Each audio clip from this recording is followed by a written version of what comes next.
I am very happy to welcome you here this evening on behalf of HEC alumni for such an important event. We are also happy to welcome world-famous experts and intellectuals such as Michel Cantu this morning, and tonight Bertrand Badré, Thomas Hellmann, Arunma Oteh, Martin Wolf, among others. We have come to HEC to speak about the constructive role that finance must play in the creation of tomorrow's world. Their presence is proof of the attractivity of HEC and the important role that our community has to play in this issue. All alumni are very happy to be associated with this conference, which is all the more beautiful for having been organized hand in hand with the school and its SNO Center, the Alumni Association, and the students themselves. Why is it important to engage ourselves on the subject of finance for good? Well, given their professional positions, they are clearly in a position to make decisions, whatever their sector of activity, to help move forward on actions that address the main challenges of our global society. We all have in mind the moving speech of Danone's CEO Emmanuel Faber at this year's graduation ceremony, where he shared his personal conviction that social justice was the real challenge facing the economy and globalizations. He challenged HEC graduates about what they were going to do with that very powerful tool, their business degree. This question fits very well. Preparing for the future is part of HEC's DNA. Tomorrow is students, professors, presence. Peter, I'll pass things over to you now. Thank you. Et je veux juste dire quelques mots de bienvenue pour souligner celle de Manuel. I'm not sure why I'm speaking in French, so I'll switch to English. But I'm delighted to welcome all of you here to this conference. I saw a working title, I think, for this session. I don't know if it's, and I wrote myself a little note that says, I don't know, but I do know it makes the world go round. And I think the reason we know it makes the world go round is because when it stops working, we see the world stop. And I think we have some very important topics in and around that that we'll treat tonight. I think that theme of this conference, Finance for Good, builds on great historic strengths of HEC Paris in the area of finance, ties that with important work that we do with our students around the critical topic of social responsibility. It's an outgrowth of the work of many colleagues here who've come together to bring these kinds of topics to the fore in our research, in our classroom, and in our conversations with community through the work of society and organizations and the work of the center and their approach to a values-based transformation, Rodolphe, si j'ai bien dit, merci, and integrates as well the work of many colleagues, some 25 colleagues around the faculty, but also builds on the great work of Jean-Michel Gauthier in the Energy and Finance Chair, in our chair on social business and poverty. And all of that together pushes you, pushes students, alumni, to think about how through our research, through our teaching, we can drive action in the world and action in enterprises. And so this closing panel, I think, brings together a debate around the idea of building sustainable economies. I hope for all of you, I'm certain it will, is going to simulate thought and stimulate action for you as you move out of this day. Before I turn the floor over to Mr. Wolf and the panelists, who are going to join with you, and I'll just welcome them briefly in a second, ask them to come up on the stage. I just did want to say thank you to Rodolphe and Benedict and the Center for Society and Organizations, to Jean-Michel and the Chair for Energy and Finance, for all the work that you've done with your teams to put this together. To Emmanuel and the Alumni Association and all the alumni who've come out to join with our students here tonight as well, that enlivens the debate that we can have together. And of course to the corporate partners who've made all of this possible for us, Renault, Schneider, Danone, Société Générale, and Deloitte. So merci beaucoup à vous tous.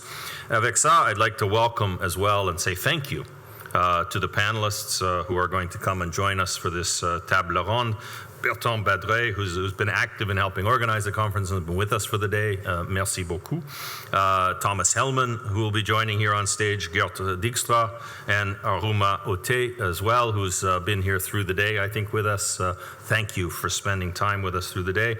And Mr. Wolf, who I will ask to come and prendre la parole, comme on dit en français, but to come up here and take the stage and take over with your panelists, and I'll ask you all to join me in giving all of them a very warm welcome.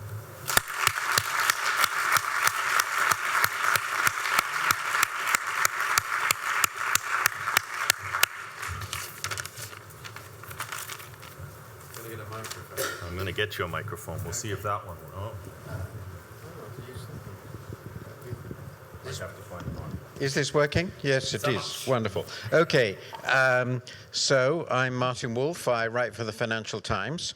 And I'm going to start by bringing up the panelists, and then we'll get this going. So if I may, the first panelist I'd like to come up is Arunma Oteh, who is the Vice President and Treasurer of the World Bank. She's been there for a year.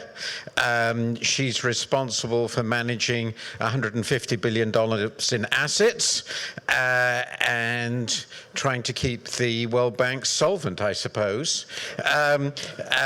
She is from Nigeria. Please come and sit here. Is from Nigeria and was Director General of the Securities and Exchange Commission of Nigeria, where she transformed the country's capital markets. I should say there are two people on this panel with very close associations, other panelists, with the World Bank. I spent the first 10 years of my life at the World Bank. I look back on this experience with immense pleasure. I don't know whether the World Bank should take credit for my subsequent decline to journalism or not. When I was there, one of my dearest friends, still one of my dearest friends, was the Vice President and Treasurer of that time, a man called Gene Rotberg, and who was a very important figure in the World Bank. So I find it particularly moving that I should be sitting next to the current Vice President and Treasurer, somebody because of Gene, I think of as an extraordinarily important person. The second person, now going into alphabetical order, is Bertrand Badré, French, of course, who is currently visiting fellow at the Peterson Institute for International Economics. And he was, of course, Managing Director and World Bank Group Chief Financial Officer. At the World Bank, I got to know him then. He's a very exciting and interesting person, and he has played very senior roles in finance, Group Chief Financial Officer at Société Générale, and up before that, I think at Crédit Agricole, so really at the heart of the French financial establishment. I'll come to that in significance in a moment. Our third participant is from the Netherlands, Gert Djikstra, who's a member of the board at APG Asset Management, which manages, I understand, about 420 billion euros in Dutch pension funds. And so he represents a very important voice in finance nowadays, the asset management industry, particularly the pension industry. And our final participant is Professor Thomas Hellmann, who is an academic at the Saïd Business School, which is in Oxford, and he is an academic expert on entrepreneurship, and not much happens without entrepreneurship. So it's a great pleasure to be here. We have about an hour and a half for this discussion. We're going to have an hour or so discussing amongst ourselves. After that, the questions will go to you, and I would be desperately disappointed given the caliber of the audience, though I have to say I can hardly see anything, but I hope the lights will switch when we get to that. If there aren't many very provocative and tough questions, because I'm sure we're going to hear a great deal of very well-meaning and well-intentioned guff from these distinguished participants, and you shouldn't let them get away with it, which is what the attitude that I have acquired in my now nearly 30 years as a journalist. I've been given, interestingly, 2 titles for this session, but they happen to go together very well. The big one, as has already been mentioned, is Can Finance Save the World? And the subheading, I suppose, is Can it build a more sustainable economy, which is one pretty obvious way to save the world. Now, I have to say, and I was asked to give a little introduction on this topic, I've been spending most of the last 8 years, as Bertrand certainly knows, thinking rather more about how to stop finance destroying the world. And both as a journalist, but also I was a member of the UK government's Independent Commission on Banking, whose job was to try and put together the British banking system after effectively it had pretty well melted down. So I've been focusing more on what's wrong with finance, and I'm enormously looking forward to a serious discussion of the use it can do. I'd just like to make 4 introductory points. First, we need to remember, it's obvious, that for good or ill, finance is unbelievably important. It runs the payment system. Without a payment system, you don't have an economy at all. It is principally responsible ultimately for the allocation of resources across the globe. It's not the only actor, but it's the most important by far. And it is also the set of arrangements principally responsible, again, not uniquely, for ensuring us against risks. Therefore, quite simply, and I wrote this in not my last book, the book before that, I mean, without the financial system, you just don't have a market economy. So it's pretty important. Unfortunately, and this is point 2, it can go pretty spectacularly wrong and has a long history of doing so. This is partly because we live in an uncertain world, a point that Mervyn King has emphasized in his recent book. And when things are uncertain, people make huge mistakes. That's the nature of things. And because of that, inevitably, the financial sector is very vulnerable to euphoria and panic, both the former always leading to the latter. It is also, because of uncertainty, because it's so easy to persuade people of things that aren't actually true, it is extremely vulnerable to rent-seeking and fraud. That means it is inevitably backstopped by government and regulated by government, and that creates extraordinary incentive problems, moral hazard problems, which we find incredibly difficult to manage. So I would stress on this second point, I don't regard these problems as solved.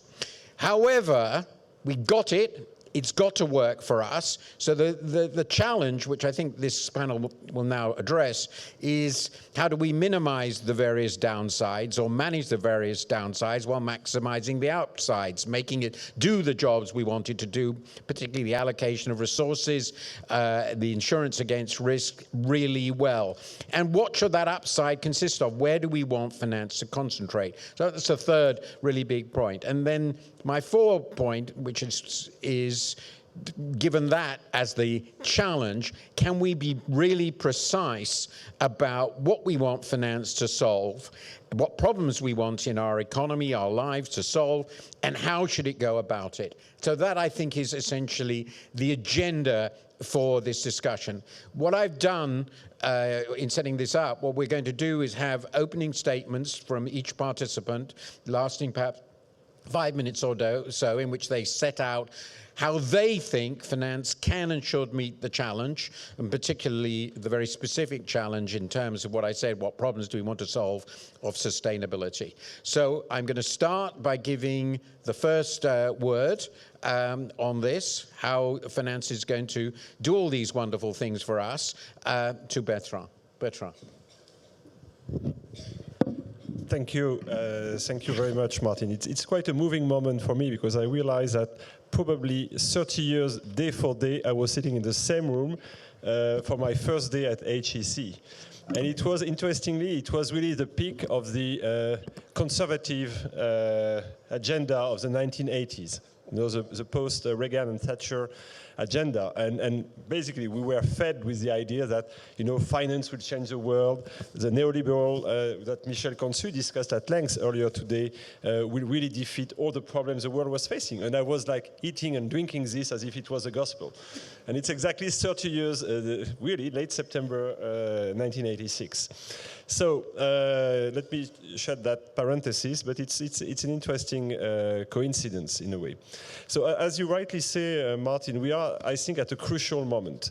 I don't want to comment what has happened in the past 10 years or 9 years since August 07, when basically the system started to melt down and collapse, which was a multifaceted crisis, a crisis of innovation, which quite often was meaningless. As Paul Volcker said, the last real financial innovation was the ATM machine. All the rest is kind of not that useful and not that innovative, actually.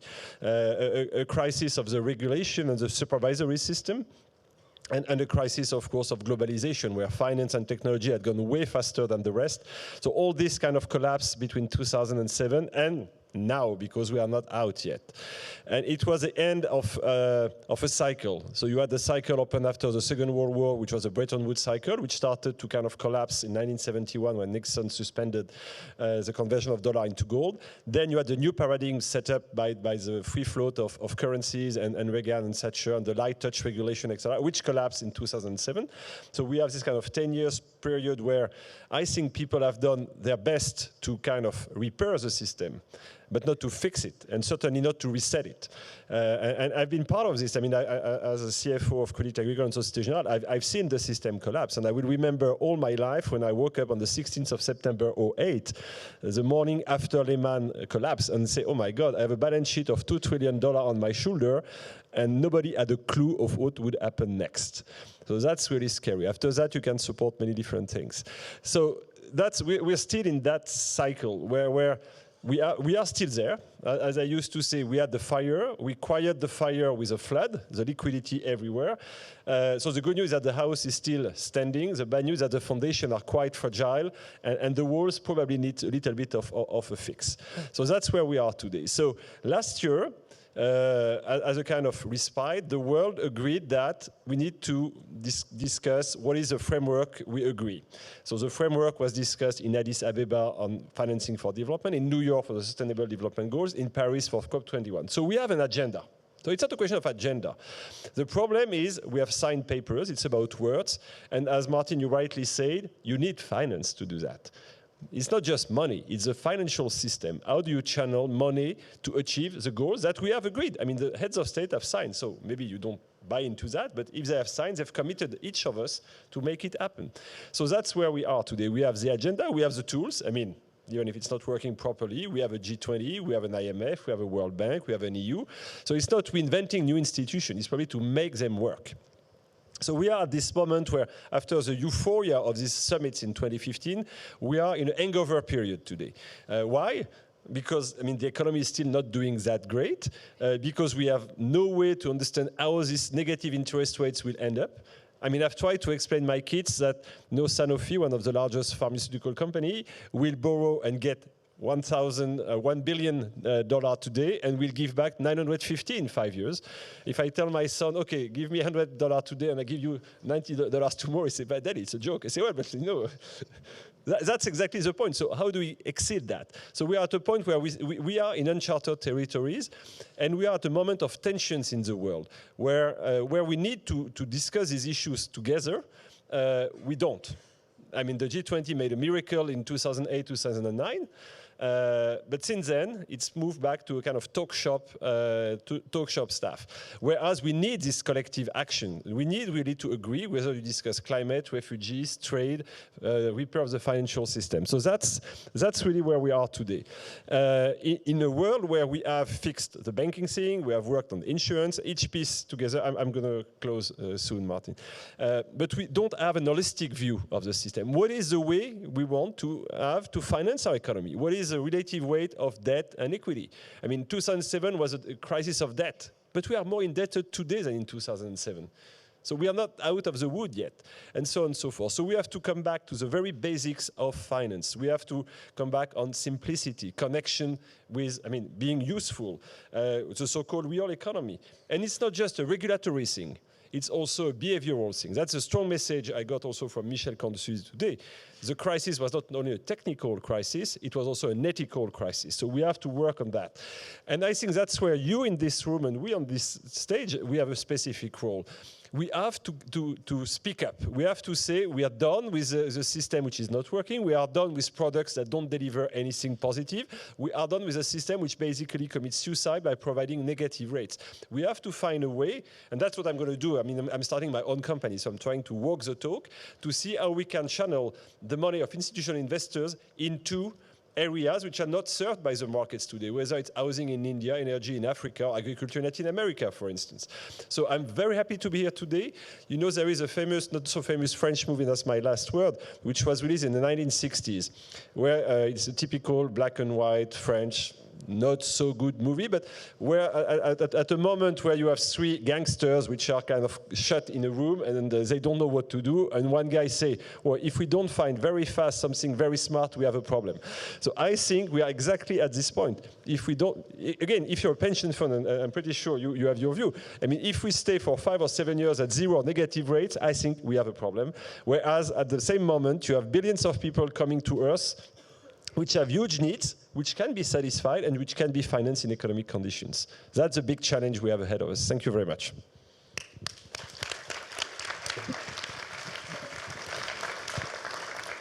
I think you defined the challenge pretty clearly, and you raised some very big questions, which I'll come to in a moment. I should have guessed that if I started with a French man, I would end up with something very philosophical and very, very big. So now we get to Earth, I hope.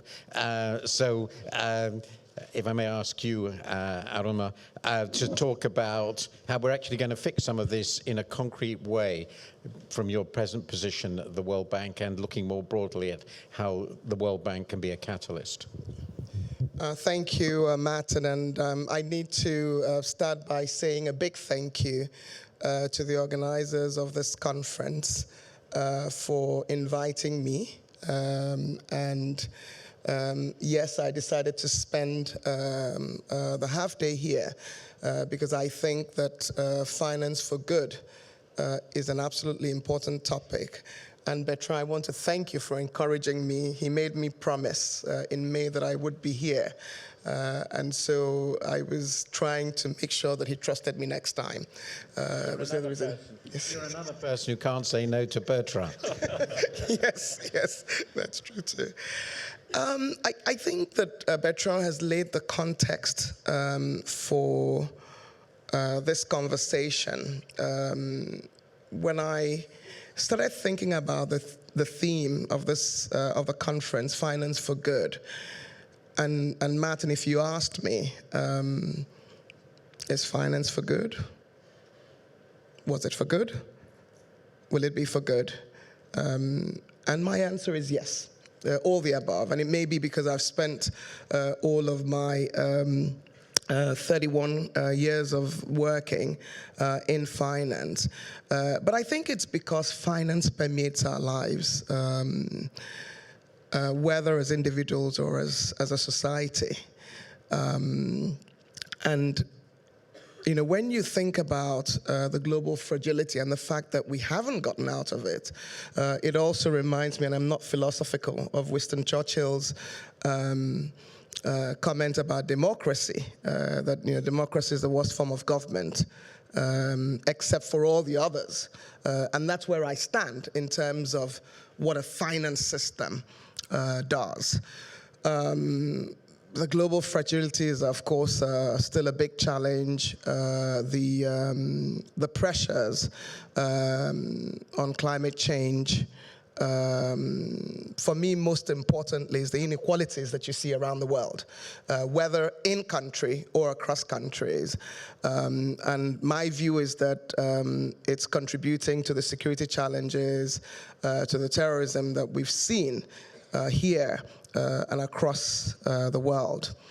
I think that when you hear numbers like what Oxfam put out at the beginning of this year, that 62 people own exactly the same level of riches as 50% of the world's population, I think something is wrong and something needs to be addressed.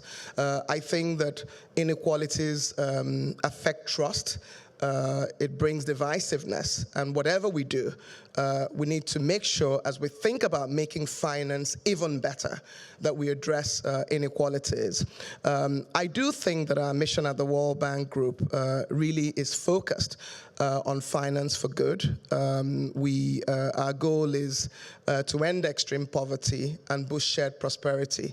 So whether it's our private sector arm, the IFC, whether it's our Fund for the Poorest, the International Development Association, or the World Bank, which is the flagship institution, what we do in lending to the poorer countries in the world, in providing support in defining policy and all of that, contributes in some way to that.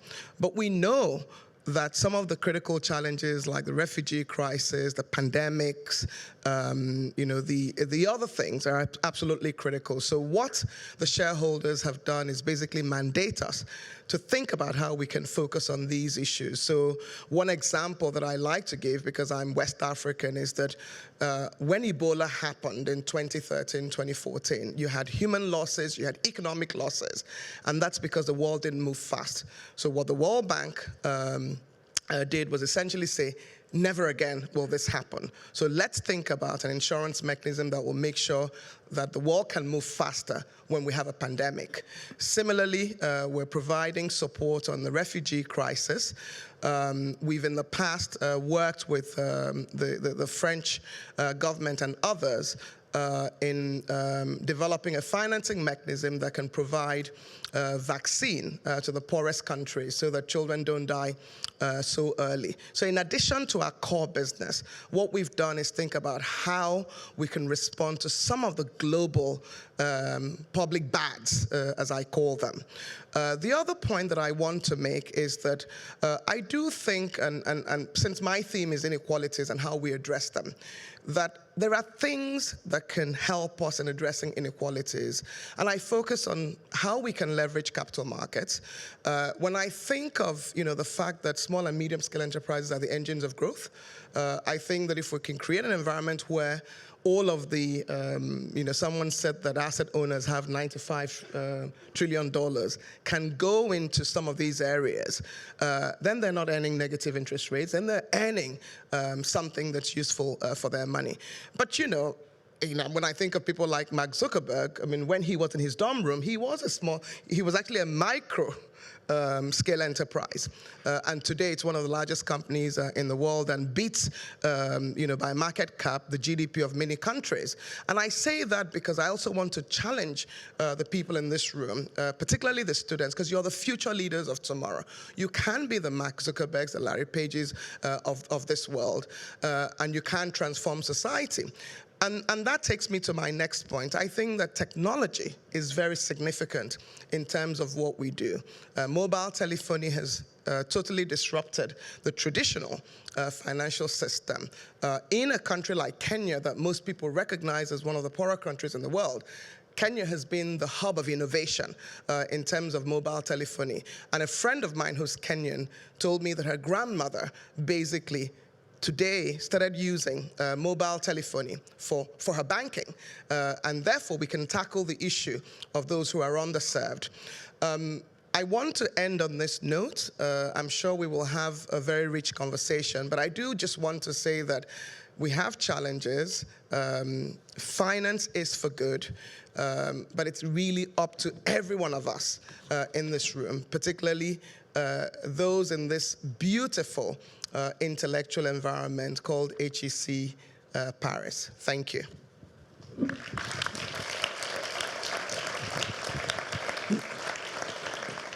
Thank you very much. You've certainly laid out some big challenges for our discussion and even more for the people in the audience.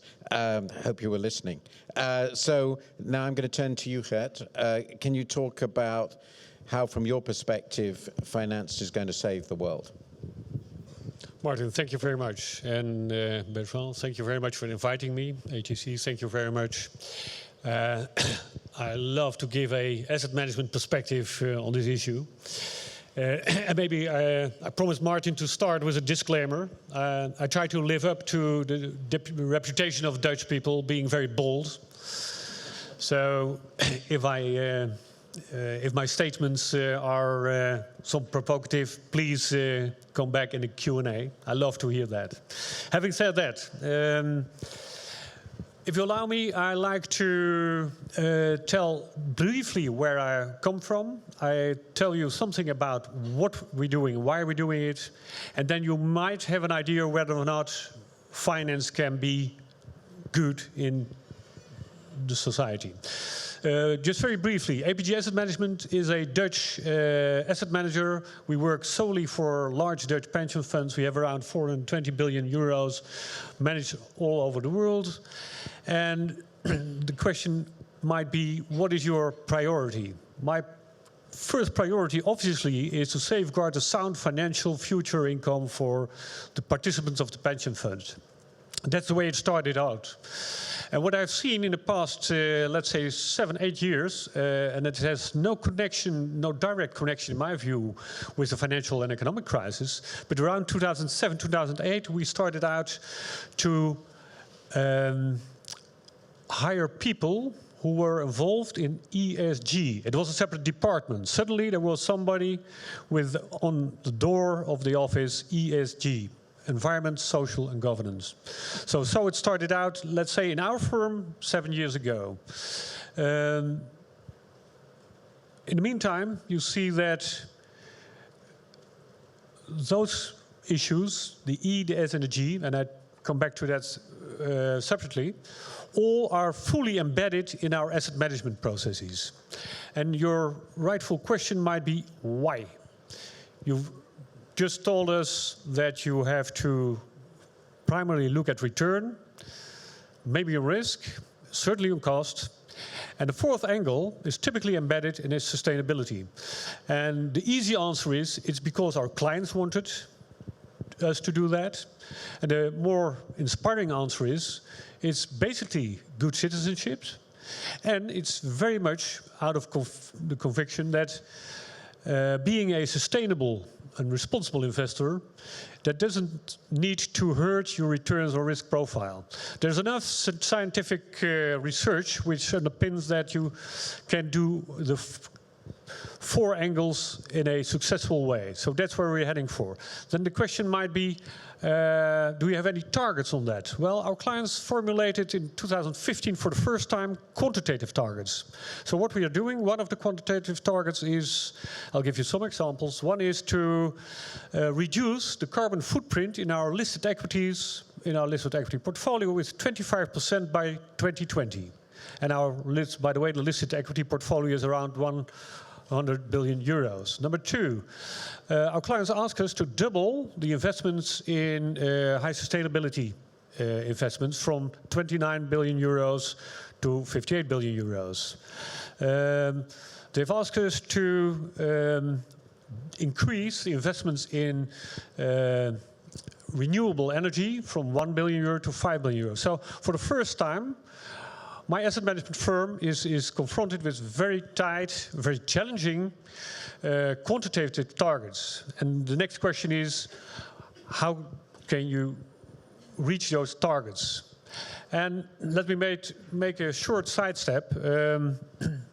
I think Bertrand already mentioned, and you as well, that there are a lot of initiatives from G20, G5, G whatever, EU. Does that help me? The honest answer is no. There's one exception, and that's not because the two of you are here, but the World Bank does some great things on green bonds. Thank you very much for that. It's helping me reaching my targets and getting my bonus. Having said that, we come back to remuneration policies later on. Having said that, what can you do as an asset manager? The markets are, and then Bertrand rightfully stated that, markets aren't any longer efficient. So what you do is to try to find solutions which make markets more or less efficient, at least find demand and supply again. So we have invested a lot in terms of time and money in global networks of asset owners and long-term investors. Far more than a decade ago, large long-term investors, including the pension funds, asset managers, work together in consortia to invest globally. And scale is important because it allows you to invest in areas, in asset classes where otherwise you wouldn't be able to get in. And I think of infrastructure, I think of private equity, and maybe even hedge funds, which otherwise would be far too expensive to do that. So that's one of the ways we try to reach the goals set by our clients, but fully and full-hearted supported by ourselves. Maybe one other angle, and thank you very much for mentioning technology. Martin already demotivated me to mention that, but it might be very important in terms of solutions and making accessible for many people all types of finance when we implement all kinds of technology available. And I think of robo-advising. Surely we work with big data. We work with a lot of algorithm and pattern recognition within, especially the quantitative equity strategies. Martin, if you allow me one other angle, a lot of asset managers typically work based on and measure their success based on benchmarks. I see that we are moving away from commercial benchmarks more often to customized benchmark, and part of that, and I love the example for real estate. We were amongst others the pioneers in the arena of real estate investing. We tried to develop and succeeded in that to develop a global real estate sustainability benchmark. Is that sensational? Does it help us? Yes, it does, because it can steer a lot of assets towards high sustainable real estate. And we are doing now the same for infrastructure, by the way. And if you look how challenging that is, it costs us years and years to find a proper definition, a proper way to measure the results and proper way to report that. But if you look at our website, you can see that we can measure the result in our real estate portfolio, for instance. And it's amazing. If you look at the past, let's say 3 years, what has been developed there. Other asset classes are sometimes more challenging. Let me say private equity. It's typically an asset class where it's very challenging to find ways to persuade large private equity funds to be very transparent in their responsible investing environment and how they deal with questions about environment, social affairs and governance. Listed equities, as mentioned, is much easier. To give an example, we vote on somewhere between 4,000 to 5,000 shareholder meetings per year. And most issues are about governance and obviously about remuneration as well. And finally, what does help is, and then I have to go back to United Nations and organizations like that, what does help us is that we have a framework on which we can base all kinds of decisions made whether or not we invest. So if you look at the United Nations Global Compact, you can derive from that there are certain countries you don't want to invest in, or there are certain companies you don't want to invest in. And that's very important in our daily routines, that we don't have a discussion every day with all kinds of NGOs, but have a solid framework to base our decisions on. Having said that, the only thing what I would like to state, and the Dutch are not famous on any philosophical statements, but what really is important for us as in the financial sector is that we need the entrepreneurs to do business. Money alone won't do it. Thank you.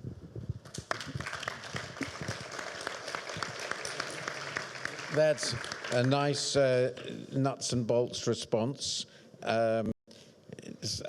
National stereotypes seem to work still in Europe, don't they? So that is obviously the perfect segue for Thomas. Entrepreneurship. Well, thank you. It's a pleasure to be together with such a distinguished panel. And I'm going to talk about entrepreneurship in a moment, but I just want to reflect very briefly. Bertrand told us that in 1986 he was sitting in a lecture hall and sort of dreaming of the new world of finance that was inspired by Margaret Thatcher and Ronald Reagan. That same year, I was sitting in a lecture hall at the London School of Economics, which was not inspired by Margaret Thatcher, and we decided to occupy the student building to demand divestment from South Africa, and that the school divest from South Africa. And you know, as a student, we sat there for a while, we got cold eventually, and not a lot happened. And we were actually 20 years ahead. So sitting here today next to an asset manager who is administering 420 billion euros, did I get that right? And telling you what you've just heard, I just want you to appreciate how different, how far we've already come. Not to say we're not going to go much further, but the world is changing in big ways, and this wouldn't have happened 20 years ago. It didn't happen when we were occupying the LSE. So the world is changing in big ways. Now, how are we going to save the world? Gee, that's an easy question. If I have to boil it down to one thing, maybe predictably, I will say innovation. And I take a very long view on that, and I sometimes think what people 100 years from now are going to, you know, say in their history courses about those primitive times of the early 21st century, and they will say all sort of things like how primitive our medicine was and how unsophisticated our information technology was and all sort of things, but maybe with a bit of insight they will say, but actually some of the seeds, some of the revolutions that enabled the 22nd century to function were set today. And with that long perspective, my first answer is going to be finance has to support innovation because that is where the long-term future is. I'm not denying the shorter-term importance and inequality and all of the other things, but I do not want to focus the long-term. And it is very difficult because the long-term that we're talking about is measured in decades and sometimes, you know, much more than that.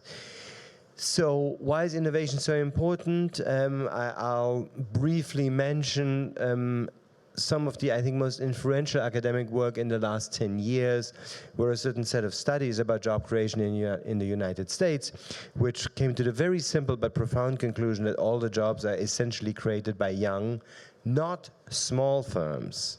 I am not a fan of SMEs at all. I am a fan of young firms that are ambitious and that want to change the world through technology very broadly defined. And it doesn't have to be just sort of, you know, scientific technology. I think technology is a much broader concept. So our financial system will get us to that future if it can sustain innovation at several levels. The second point I want to make is finance is difficult. And it's not difficult, especially if you're a student, it's not difficult for the reasons that you think it's difficult. Maybe you've got an exam coming up and you're still trying to figure out option pricing formulas and they're complicated. That's not the issue. The reason why finance is complicated is that you need to understand the underlying economy, you need to understand what is happening with people, you need to understand what's happening with firms, you need to understand what's happening with technology. I live this very directly because my areas of interest are venture capital, and it's a very difficult game. And the people who become venture capitalists are not the ones who know how to price the Black-Scholes options. They're the ones who can look entrepreneurs in the eyes and figure out whether they're lying to them. They can look at technologies and see whether they have a future or they're a pipe dream. So the reason that finance is difficult, that it actually engages you with the essential elements of what a business or frankly what a society is doing.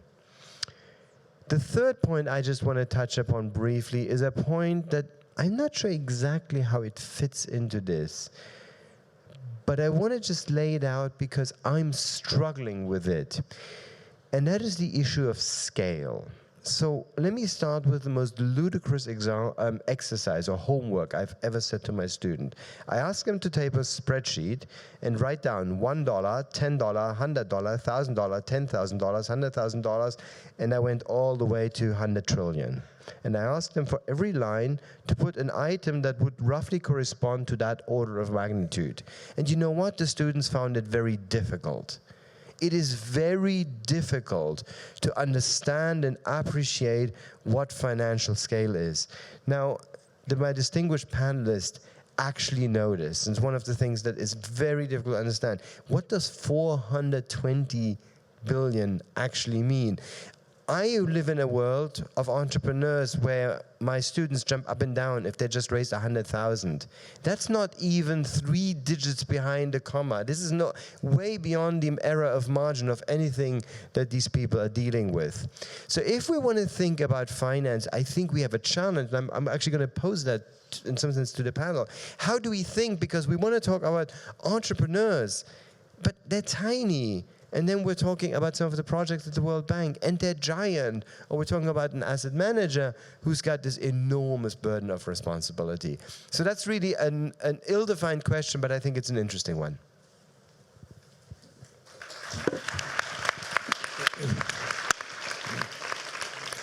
Now I'm going to struggle to impose. I deliberately allowed people to go on because I thought that what people would say would be so different. They would be so different from one another that would allow you to some sense of the range, diversity, complexity of this. Because finance is in some sense about everything in our economies, everything different comes up. So what I would like to do, if I may, in the time we're going to have to talk to one another, is sort of peel the onion back a little. And I'm going to start with what I think is the biggest part of the onion. I'm not going to look at the history. I've covered that. Let's look forward. And I'm going to start with sort of Bertrand's question in a way, which is the biggest question from the sort of medium run perspective. So I'm going to give a big number. Roughly speaking, since I think in these big numbers, roughly speaking, it's very rough, the world generates about $20 trillion of savings every year. Okay? And this has to be invested.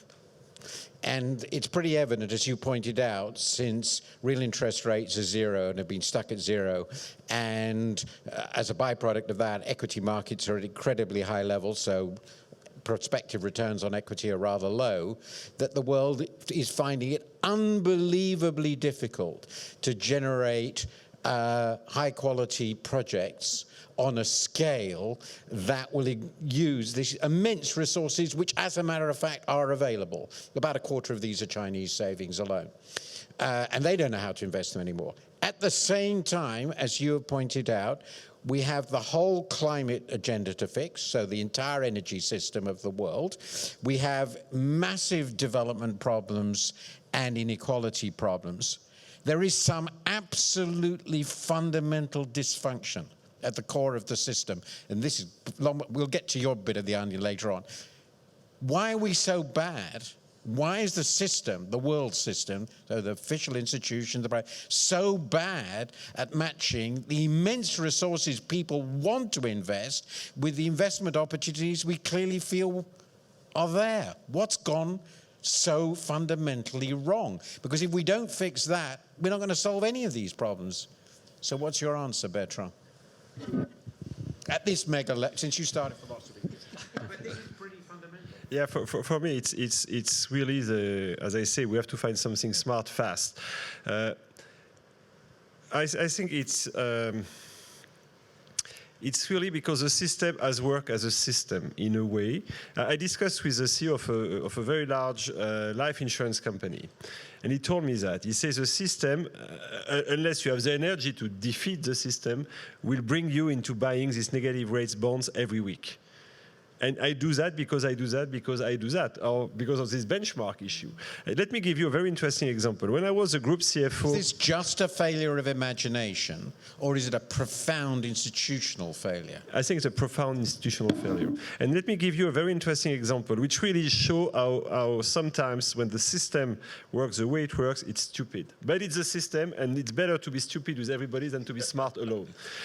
In 2009, as you remember, we had the beginning of the so-called Euro or Greek crisis. And I had conversation with the CEO of, which has become Amundi now, the asset management arm of Crédit Agricole. And we both agreed that it was stupid to buy Greek bonds.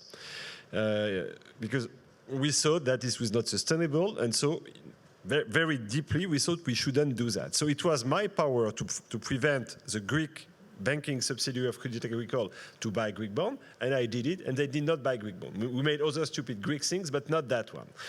But the problem with the asset management arm was different, because at that time, if you remember, the Greek bonds yielded 6 or 7%. And so if we instructed the guys not to buy Greek bonds in their whatever Euro portfolios, they say, but if we do that, we will lose like vis-a-vis the benchmark, and we have problems. So we are forced to do the stupid things, even if you think it's stupid. And it's not my imagination. This is really the way the system is working. And when I talk about APG or Amundi, it's probably the smartest people. So they have the capacity to diverge and take responsibility. But the vast majority of the guys which are managing, which seems a lot, but it's not a lot, 10 or 20 billion, they cannot afford to do that. So they replicate the whole thing and the whole thing. So the good news with the zero rate or the negative rates, it forces people to think out of the box. And where you're absolutely right is, I don't want the people to think out of the box. I want my money to be considered within a box. So probably that the box is not appropriate. So we, exactly as you said, the UN or whoever has to define new boxes where you would feel comfortable to put your eggs. That's really, but I think it's profoundly dysfunctional in the system because of this, the way the system is hardwired. So Gert, this, what Bertrand is describing is a highly structured system of zero-sum herding. In essence, I mean, it doesn't sound very smart. So how should we change it? Maybe 4 remarks. The first one is, I hope you don't mind Thomas' remark on the size of the sums. It was very challenging in our firm as well. But what we did is translated it to the level of a monthly pension for a pensioner, which in the Netherlands is 800 euros. So that huge amount of money became very small and very tangible. So that's one way of doing it. Having said that, and we have more ways, but that's one. Having said that, for a efficient market, you need a few ingredients. And let me take 2. One, and then I partly repeat what Bertrand just mentioned, is that you need a proper system in which you find rational decision-making. And there are more than enough examples where we as an asset manager are forced to invest in a direction which is not in favor of our clients, of the participants of the pension funds. That is, the frameworks of our external supervisor being the Dutch Central Bank, that are frameworks based on European laws or regulations, which drive us towards a direction which is not favorable for the returns. That's one. Number 2 is that one other important ingredient in successful, efficient markets is trust. And it's absolutely clear when you, even people sitting over here, and then maybe remember that just after the turn of the centuries, there was an internet bubble. Trust gone. All types of famous firms were involved in the in terrible scandals and overvaluation. Enron is the most iconic one of that. A few years later, same happened in the financial sector, etc. Greece already mentioned. So what we see, if I bring it back to the Dutch environment, the Dutch Central Bank on a half-year basis measures the trust of Dutch citizens in three actors in the financial sector: banks, insurance company, pension funds. And in 2008 and 2009, you saw a tremendous decline. And I'm really sad to say that going forward, the banks slowly came up, the insurance companies, but for instance, the pension funds are still at a very low level in terms of trust. So, having said that, I think a very important ingredient of an efficient market is trust, and it's not there yet. I presume a big part of this, and Arunma, I'd like you to take this, is people remain, at least a sizable part, because of the scars of the events you describe and others, almost pathologically risk averse, and the people who are managing enormous funds, and so they go with what is safe, seems safe, is known, can be measured easily, which is not actually necessarily what we want them to do. What do you feel about this? I mean, one example that I've been thinking about for years, actually, because I started my life in World Bank working on Africa. I mean, obviously, Africa has immense potential and immense opportunities, but using a large chunk of this 20 trillion in Africa seems to be very difficult. So how would you change this? All of what we've heard. I do think, Gert, that the UN, the EU, the G20, and those conversations are very important. So I think the first step is those conversations. I left development because I thought people didn't realize that you did need trillions of dollars. And thank you, Bertrand, for the work that you and others did to try and make people understand that if we're really serious about tackling development, that we have to make sure that we put money towards development. That conversation was important. The conversation about everybody understanding the global goals in September at the UN General Assembly was also very important. And there were global goals. There were not goals for the poor African countries that are devastated by famine. There were goals for everyone on Earth. And the climate change conversation here was also very significant. So I think that's the starting point. And I think that conversations build trust. When people understand each other better, trust is improved. The second thing, which speaks, Martin, to the point you're making, is that I don't want, Gert, if he was managing my pension, to go out and do strange things because I'm worrying about when I retire to be able to at least live half as well as I currently live after working so hard for 30 years.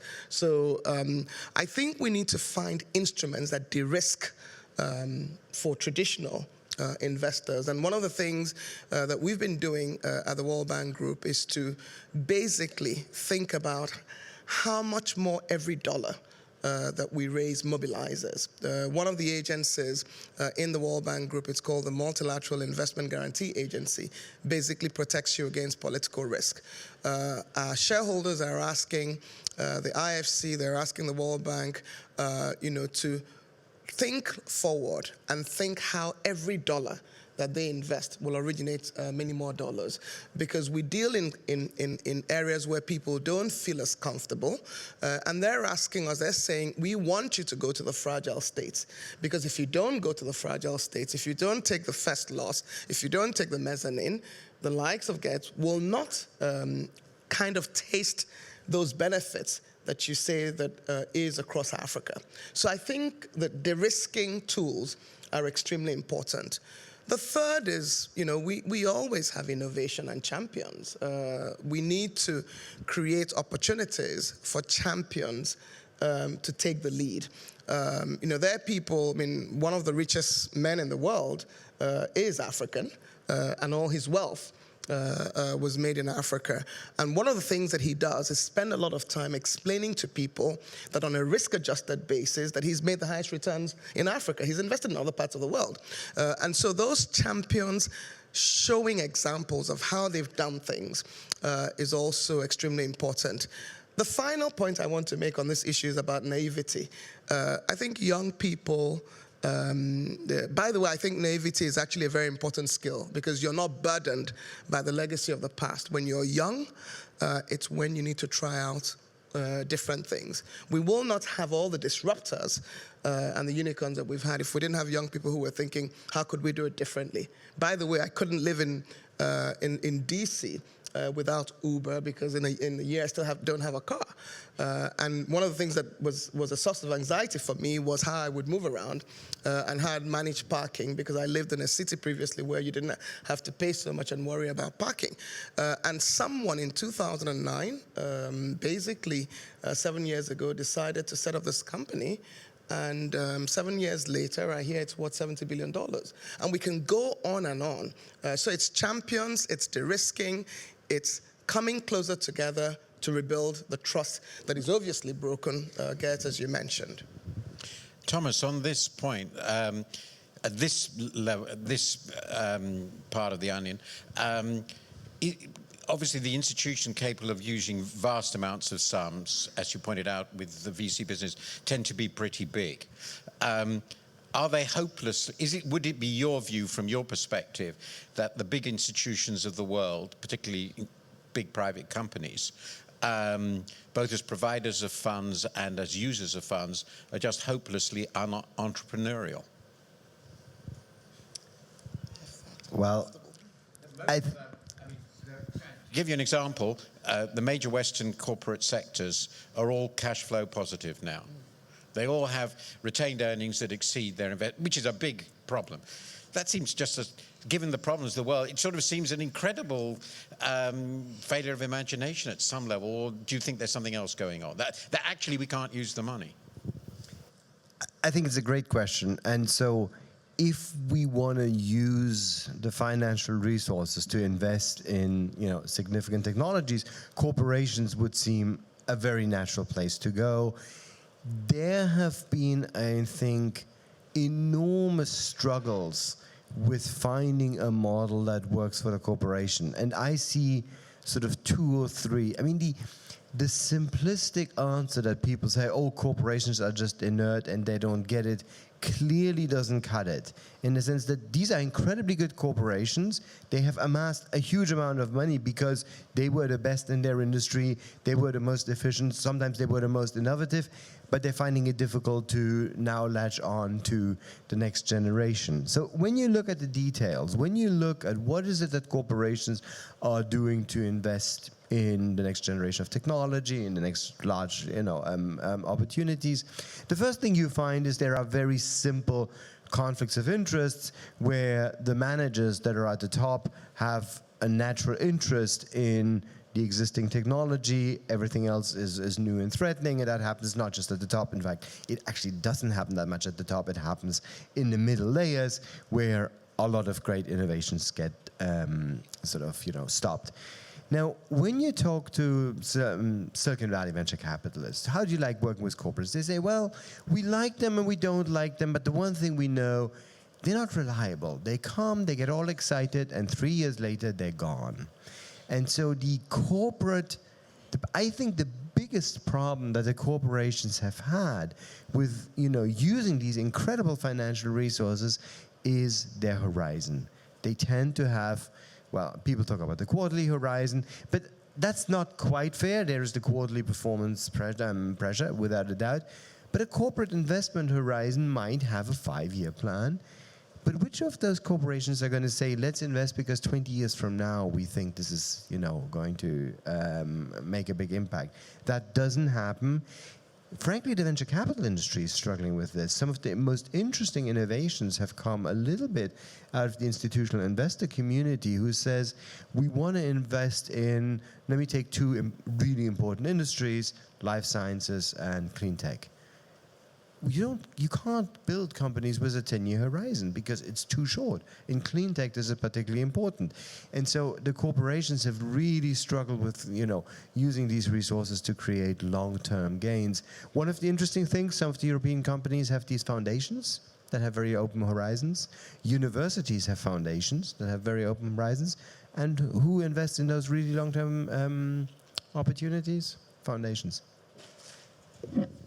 Bertrand, have governments, when you describe this sort of essentially short-sighted failure to use the resources we have, which seems a financial sector problem, have governments simply, they've been talking a great game, we've got sustainable development goals, and we have the COP21, but actually we don't have a carbon price, which makes it very difficult. We have multiple prices. Nobody knows whether they're really going to deliver on their commitments. The Sustainable Development Goals, the latest version, are very, very complex goals compared to the MDGs. Aren't governments really just failing to do their fundamental job of providing an environment in which all these resources can be used? And that makes it impossible, really, to move forward. I think there is an issue which is really, and that's something I realized when I was at the World Bank talking with a lot of public authorities all over the world. They're not very much at ease with the financial scale of the problem. So whenever you speak to a minister in any country, 1 billion is a lot of money. But they don't realize that 1 billion in the $100 trillion economy is nothing. And so last year when we discussed pre-COP21, for those of you who pay attention to that, you had this fixation on the North committed to provide 100 billion per annum for the South to adjust to climate. And everybody was kind of fudging the issue and kind of making figures and making sure we arrive at this 100 billion to make sure we don't collide and collapse in COP21. And I made the case that it was important that this 100 billion had become a symbol, but it was just not serious to believe that you will transform a $100 trillion global economy with $100 billion per annum. And that the point was really that people like you would really see, okay, with the carbon pricing, we can make investment decisions. Then you change the system. But that's one of the transitions of these last 15 years, that for government to adjust to this dialogue. And you don't have that many people in government which understand how the financial world is working. They are horrified. I mean, one of the CEO of a French banks told me, when you wake up a head of state at 3 a.m. in the morning, you pay a heavy price. The problem is that we woke them up several times at 3 a.m. for like 6 months. So we never stop paying the price. So they don't understand what we're doing, and they're going to punish us and punish us and punish us. So we have to create relationship to make sure people understand what is at stake. How do you use this very precious public money, as Arunma say, to mobilize private money and give comfort to investors to move in that direction? It's very complex because there is, let me put it this way, there is a lack of understanding and sometimes literacy on all this. But at some deep level, what you're saying is society, and I think this is very, very important to me, society as a whole, as a result of the crises, particularly the last crisis, has become very risk averse. Yes. And the governments reinforce the financial sector, and the financial sector reinforces the governments. And this is shown in the paltry way I think in these numbers, so I think of my 20 trillion. I mean, it's obvious that you need vastly more resources. Is this the way you see the world, that this sort of, you're actually surrounded by very, very timid and frightened people? I'm afraid you're right. What I see in many societies, and certainly in Western European societies, that people get risk averse, and there's a lot of distrust, not only, as I see it, towards the financial sector, but also to governments, to the medical sector, etc., etc., etc.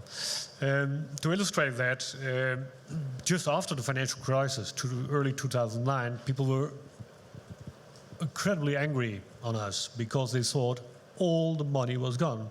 And at a moment in time, there were still 350 billion euros in assets. So at one hand, I have to deal with what you might call a certain type of financial illiteracy. I'm not sure whether or not that's a proper term, but we have our responsibility to explain how our world works. And that's something we have forgotten the last 1.5 decades, at least in the Netherlands. Let's take it back to home. And there's an important challenge for that. So that's number one. Yes, you are absolutely right.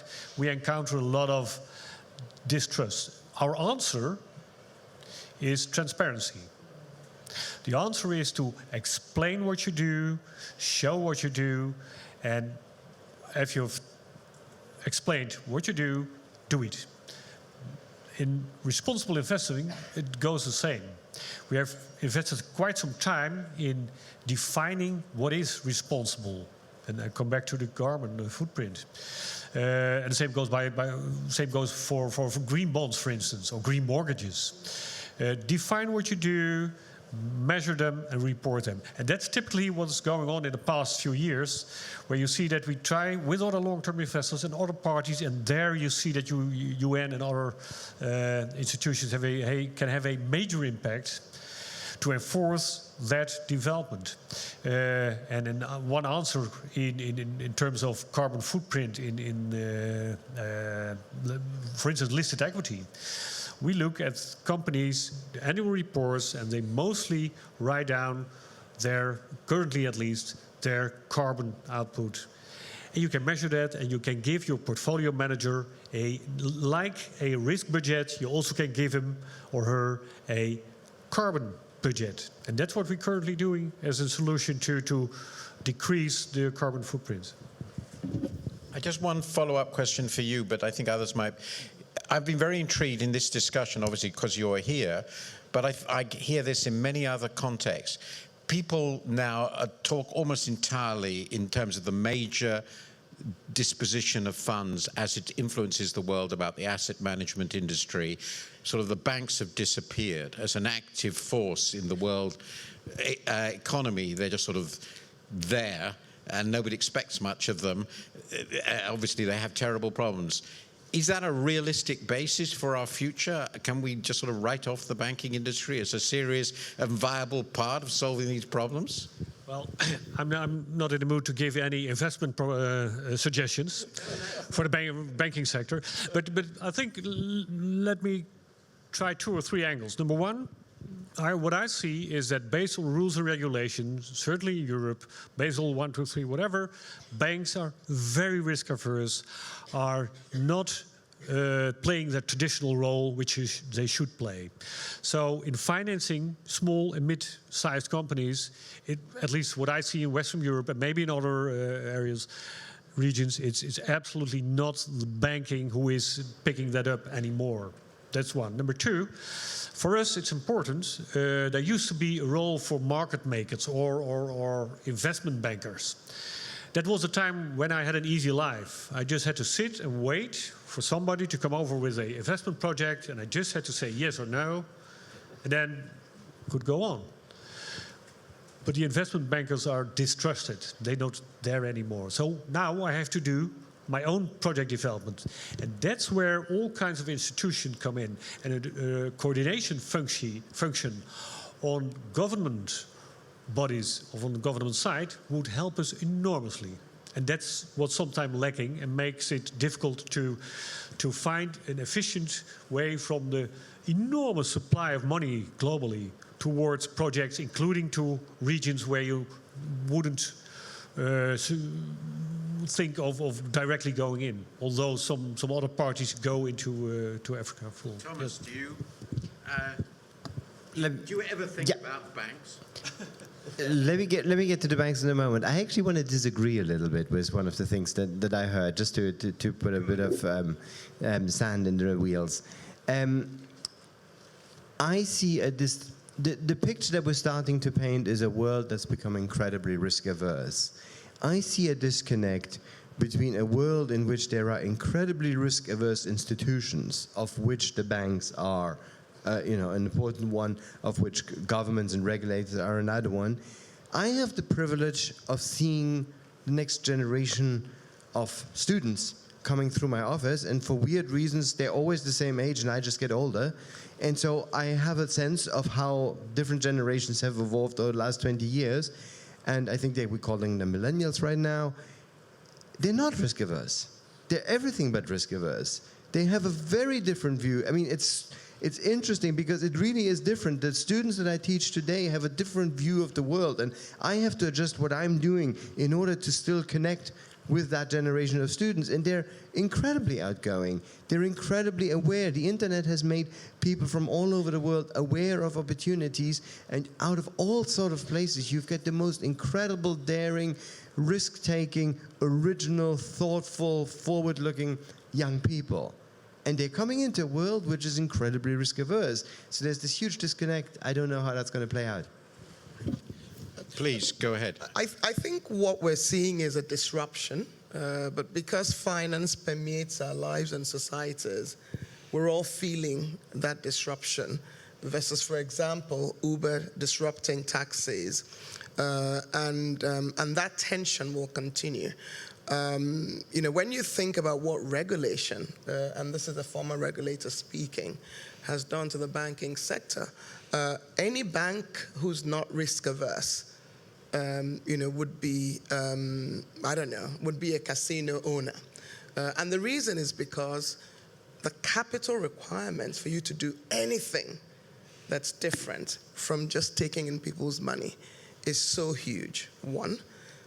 Secondly, you don't even want to take people's money because you have to find a way to use that money. So regulation, even without knowing that, is also influencing some of those disruptions and creating a fertile environment for these young people who don't have the legacy of the past, who can think openly about what the new systems can be. So my own perception is that we're going to have multiple systems working in parallel. We're going to have the traditional system, the bricks and mortar, which is moving slightly away from bricks and mortar to more modern systems to enable us to respond.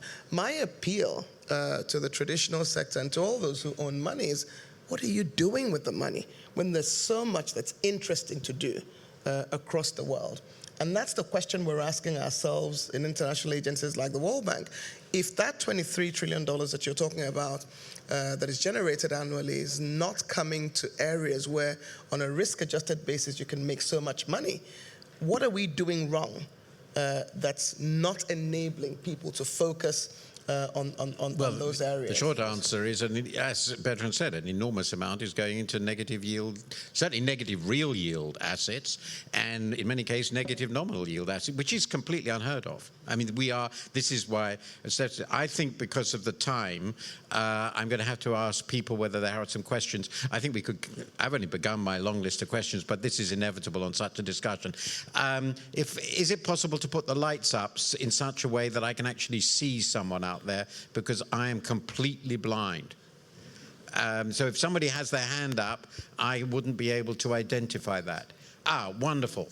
So is there somebody out there who would love perhaps they could stand up? That would be a very good idea. If you want to ask a question, don't be embarrassed. Yes, please. Yes, I would like to ask a question, because you tend to say that people, bank, organization are risk adverse. But if you do not cope with the challenges, you're going to lose everything. So, I mean, being risk adverse should lead you to face these challenges and find ways for solutions. If you're an asset manager, if you invest in Greek bonds, you're going to take the 6% for 1 or 2 years. But then you're going to have to give up 50% of your capital. So, I mean, how can you talk about people being risk adverse, whereas they are taking enormous risk by not facing the challenges which are... I said that. I'm going to take several questions together. So is somebody else, that person up there, would you stand up if you want to ask a question? It would be so much easier. Yes, this gentleman here. And, sorry, you. I missed you. Please go ahead. Hi, I'm Elizabeth from Lilapa Fund, which is a crowd investment platform between France and Africa, trying to redirect some of this excess savings into small projects. My question is for Bertrand. I'm really interested in what your new company is doing, and what structures are you looking at to redirect big money into small projects? Okay, very good. And then the gentleman there, and then we'll go from there. Yes, it looks like a problem of rich people, because you say you have so much money to lend and you don't know what to do with it. My understanding is that your main aim is not to lose money on the capital, and that most of it is used to finance the deficits, the public deficit. Am I wrong? Okay. On the first question, on the risk aversion is dangerous, and nonetheless people take risks. There's a very, very famous, unforgettable remark of John Maynard Keynes, which is very relevant, which is that no banker got fired, essentially, I'm changing it a bit, got fired for taking the same risks as everybody else. Bertrand, I think perhaps I'll start with you on that one. Risk aversion, we've already agreed. There are immense things we need to do in the world. So the risk aversion isn't actually a risk aversion. It's embracing risk. It's creating risk. Isn't that completely irrational? No, interestingly, when I'm trying to promote the investments in emerging markets, you say, oh, it's very risky. But I say, hey, I remember when I met with you like 7 years ago, you invested massively in Greece. It was way riskier. Yes. And usually you have a blep and say, oh, yes. So risk aversion is something which is very relative. And coming back to these herding effects and better being stupid, with the majority of people being stupid than to be smart alone. When you are in a regulated system, that then you have the loan riders, the hedge funds, it's a different story. But that's, I think, what is very interesting to me now is that we move from a moment where 6 months or 8 months ago, and I'd be happy to have your views, people thought that this rates environment was an anomaly that wouldn't last too long. Comes the Brexit. And then you understand that the Bank of England is at zero for a long period. Then the ECB confirmed, and the National Bank of Switzerland and Japan, everybody, and now even whenever the US think about hiking the rate, at the last minute they say, oh my God, let's think again. It's been 9 years since somebody has increased the rate. I don't know any trader who has experienced a rate increase. So people understand it's not an anomaly. It might last for a long period of time, so it will force people, whether they like it or they can be. You can be risk adverse for a few months, 1 year, 2. You cannot be risk adverse for 5 years. You cannot put your money at zero for 5 years. Then you have a problem because you have to finance the pensioners. I mean, people expect their money. I mean, I was the chair of the World Bank Pension Committee, and Arunma is in charge of managing it. I mean, we guarantee 3.5% every year. I mean, that's an expectation. How do you get there when basically your environment space is zero? So you can manage with some buffers and provisions for months, some years, but not forever. So I think that the system will force people to revise risk aversion, or it's committing suicide. Let me put it this way. But I mean, my own view, I wrote about this already in early 2009. I'm not at all surprised because we've seen the forerunner of this, and it's Japan. And it looks like global Japan. Gert, it's relevant to you. One of the views people have about this risk aversion is that in very powerful ways, the benchmark-driven world we live in, for asset managers, we already agree can take more risk than banks. We know banks are out of the risk business for bad reasons, but they are. But the asset managers are driven to herd in precisely this way by the benchmarks. Doesn't that make the system really quite deeply dysfunctional? Or is it inevitable? Well, it does, only if you are stuck with the benchmarks, with market benchmarks, which don't suit you. So what's happening in asset management world, at least at the part I know, is that we're moving away from commercial benchmarks towards bespoke or customized benchmarks, where, for instance, sustainability is part of the benchmark. But the lady is absolutely right. There is not a rational behind what we are all doing in society. What I meant to say is that I see in quite some Western societies, at least, there's a tendency to be risk-averse. If there's an incident, we put a fence around it and make that the next time it won't happen. And I'm very happy that Thomas mentioned the example of a generation coming up of entrepreneurship. That's great. One other, if you allow me, one other angle is coming back to Greece. When you buy all treasuries which are in a benchmark, you have, before that you do that, you explain to your client, you buy low risk, you buy certainty. And that benchmarks includes Greece. So that's one of the major reasons to say goodbye to commercial benchmarks which don't fit their purpose. What's your company doing, Bertrand? The commercial page, thank you very much. That was the whole purpose of this meeting, actually. The idea is really to scale up the capacity of people like you and others. Because when you manage 400 billion, it's very difficult to handle millions by millions. I mean, at the end of the day, the margins are very thin, and you are in an industry. It's different to banks, actually, and that's a big shift. You move from a system where banks were dominant, we are making big spreads. Again, it's very interesting. When I was at Société Générale Crédit Agricole, 150, 160,000 people. If you compare that to BlackRock, which is managing 5 trillion, the revenues of BlackRock managing 5 trillion are 12 billion. So it's very little by dollar managed. And it's very little people, it's few thousands of people. So it's a different business model. So it's like McDonald's, if you allow me, where you sell a lot of hamburgers and you make a little thing. And if you miss your recipes, then you lose a lot. So that's really a big shift in perspective. So this environment must have access to products which are easy to understand, which are standard, which is always the same. And one of the issues I've been facing when I was at the World Bank and others, that every institution is building up his own little system of guarantees, his own little system of first loss. Everybody is very happy to have his own system, which does not facilitate your life. Whereas if we could come to a place where everybody agrees that it's the same system, you can repeat and scale. I've made the case that these development institutions are central in new intermediation. It's not just they should finance. At the end of the day, even if you double the capacity of the World Bank will move from 50 billion to 100 billion per annum. It doesn't change the world. But if the World Bank is capable of attracting 200 or 300 billion, of mobilizing money from these people, that will change the world. So since it's difficult to change organization from inside, and I've tried, and I hope it's in good hand with Arunma, I'd like to do the same from outside and really engage with the system, come to you and say, what is it that you need? And then discuss with the people in the system, whether it's our public institution, philanthropic institution, which exactly is the same issue, and see how we can put together products which can really be repeated. And to be honest, the more I dig into that, I think the universe is so big, I'm not afraid at all to find the billions which are investable.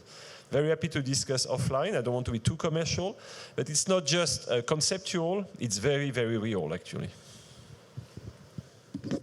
There was a question about most of the money being wasted in the bond market, if I think I understood it, in the developed countries. But there is a follow-on that this is clearly true. I mean, a lot of it.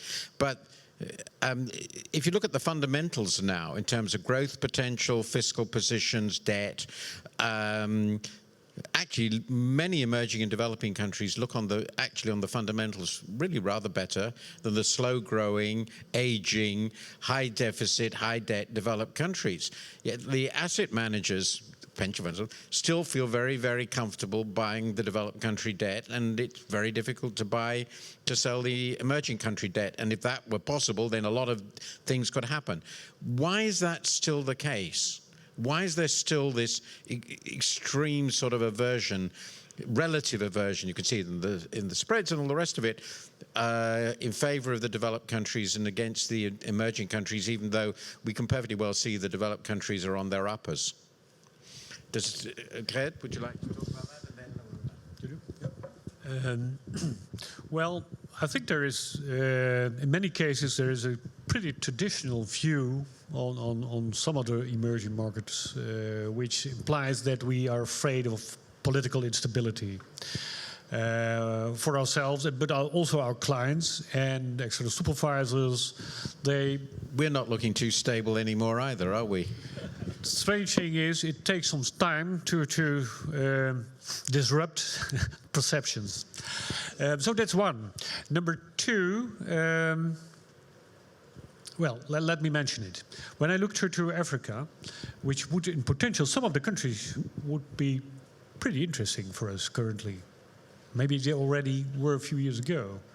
What we see there, and not only there by the way, that a lot of Asian investors or Chinese investors are coming over there and bidding aggressively on assets which we would like. And in such a way that they might have a different agenda than our asset liability study, to put it mildly. So that makes it a very competitive environment with a political risk, not finding the risk premiums I want to earn. So that's, I guess, some of the reasons why a lot of long-term investors are not in Africa yet. They will come there, and I see some of our colleagues, for instance, the North American, Canadian pension funds already opening offices, and we're doing a lot of business in India, for instance. So we're moving that way, but it costs more time than you probably would wish.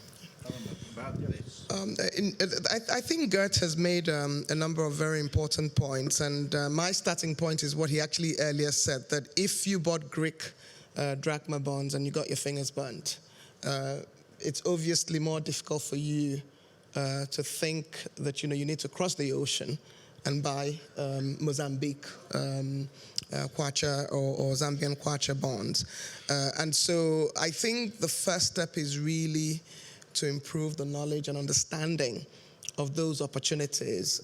And Bertrand had talked about, I think more than ever before, agencies like the World Bank Group need to be out there providing that comfort, because since 1944, the World Bank has been doing business in many of these countries, and neither has our private sector arm, the IFC, lost its shirt, nor we lost our shirt. So there's obviously something that we're doing right. For me, the point that Bertrand made about, it doesn't matter how much all the development banks do, there's still so much to do. I mean, people say that emerging markets need at least $1 trillion to invest in infrastructure every year. And all of what we do is, together, I mean, if you give us 50 billion, is nothing close to what is required. So there's no way we can do this alone. So creating that environment is extremely important. I think that if you've got lots of money and you're not doing anything with it or earning negative interest rates, surely you can take a bit of it and try. So I think that culture, we also need some cultural shift as well in people's comfort with what they're doing. And, I raised the point at, when I made my introductory remarks, what are 62 people doing with the same money that 50% of the world owns? And so if we can find ways to tap more into the wealth, individual wealth, because there's a lot of money in individual hands, and I can't imagine, what people can do. And the analogy I like to give is one that someone gave me and said, okay, the richest man in Africa is from Nigeria, but if he wants to eat, he can only use the same amount of salt that each and every one of us will use. So there's excess money, and we need to find a way to get the individuals. And that's why I like impact investing and foundations. But we also just we need the young people to continue disrupting. We need to find ways in which each of us can put $1 into a business and can make money doing it. And that's why technology for me and innovation is also another answer. I'd like to ask Thomas a question.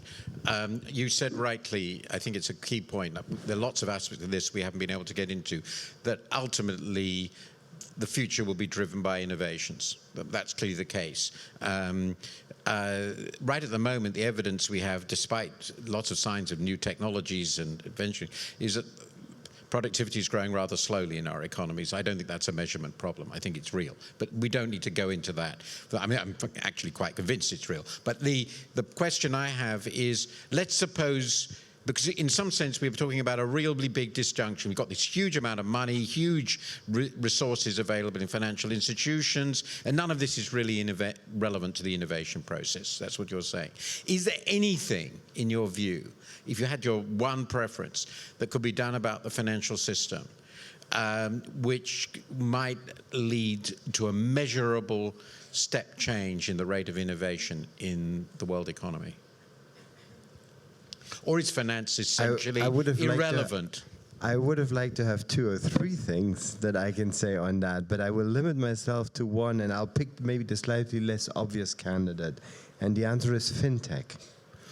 I think we have barely begun to understand what fintech can do to us. So we're talking here about a financial system which is complex, which I think even this discussion that we had in the last 5 minutes shows how difficult it is to make rational, so-called rational financing decisions without having the expertise.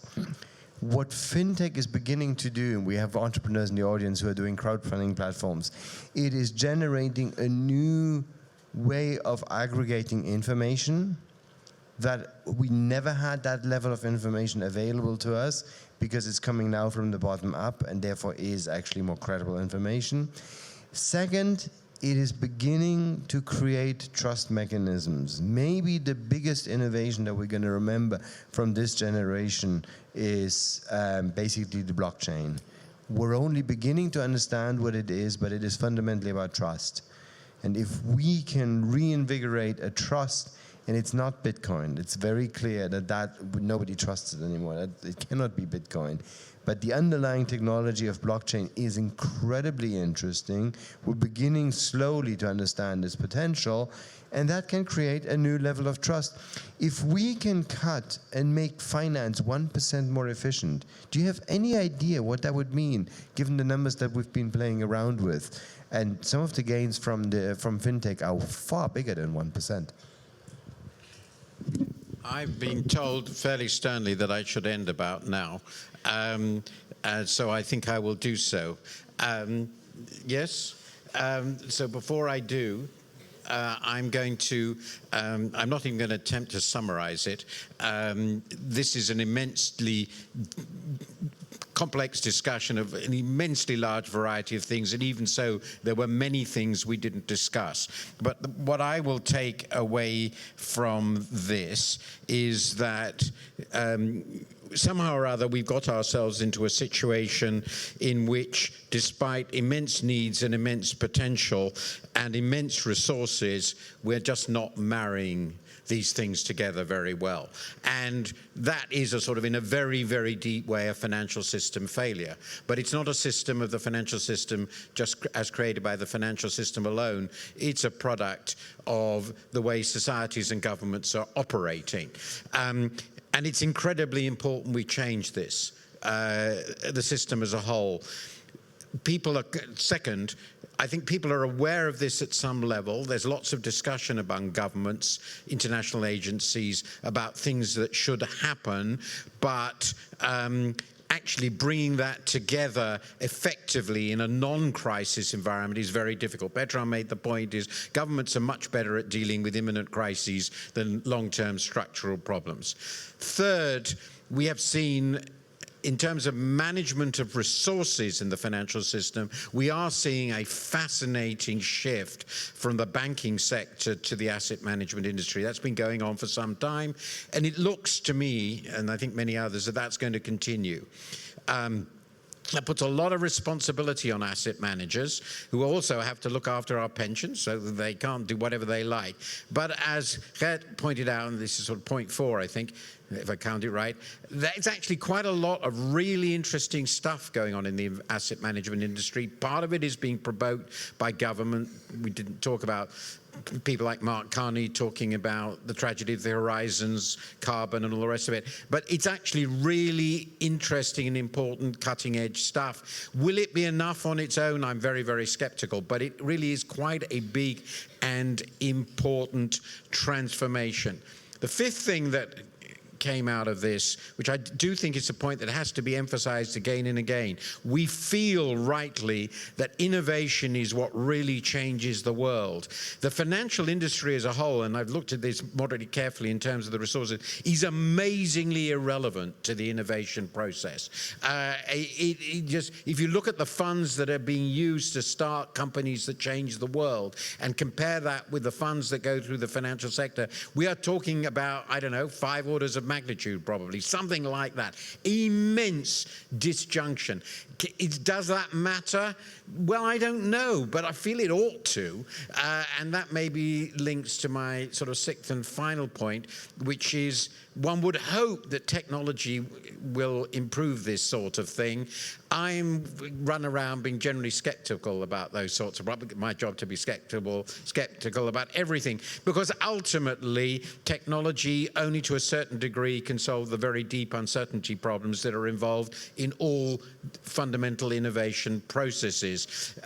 Because you're guessing on the uncertain future, and actually even a very clever machine doesn't know what's going to happen 10 years from now, and in my view is very unlikely to, at least in my lifetime. But it's a very interesting potential development, and it's certainly, I think, going to reshape the financial system, and a lot of, we haven't discussed that, incredibly immensely people-intensive businesses. I mean, the banks with their hundreds of thousands of employees doing resource allocation really not terribly well in a very, very predictable way, nearly all property related actually. It doesn't seem likely these businesses are going to survive in that form. So we've got, I think, really big revolutions ahead of us. And the very final point I would make is that the future of the humanity, obviously, and the future of the economy, and therefore the future of finance, must rest in the emerging and developing worlds. What happens there is going to determine largely what the world economy, the world, and of course the world financial system looks like. Now that's only a summary of a few of the major points that have emerged. A discussion like this can only provoke ideas, make people think. It certainly made me do so. So I think you should thank the panelists. We've had a very enjoyable and, to me, stimulating conversation. And the fact that I didn't cover more than a third of all the questions I would like to ask is not the fault of the panelists, entirely my fault. Thank you very much for listening.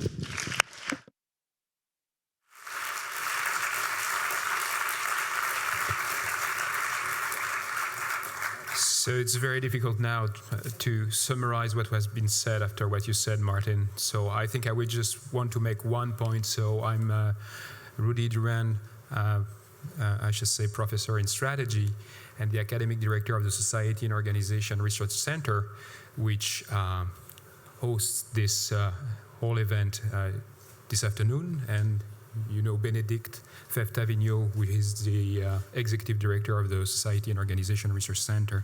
So I want just to conclude, just before thanking a few people here, to conclude maybe, or to open actually, a new discussion on the last point, Martin, that you just made. I think that we talk a lot about the system.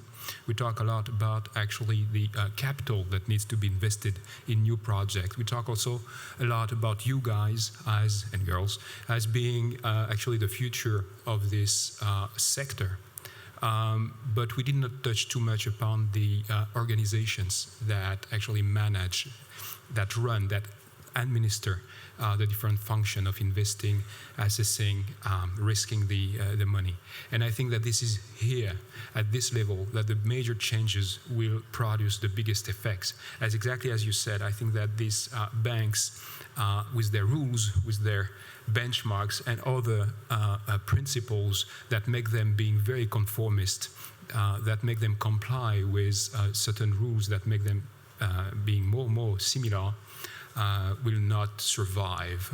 So I also was in this amphitheater some years back, and it was the beginning of this internationalization of finance, and all my friends wanted just to go into this industry. I think that today you should maybe have another dream, which is actually to revolutionize this industry and participate to the crowdsourcing, to the blockchain, and the other different ways of financing people who really need this finance. So this is what I wanted to say. And in conclusion, I wanted also to thank you all for being here. So I would like just to thank first Bertrand, if I may, and you, Martin, just to organize this panel and manage it so well. And of course, all our guests, so Arunma, Gert, and Thomas, for being here today. I would like also to thank the people at SNO who made this possible. And we start with maybe Elisabeth and the entire team who really managed this very well.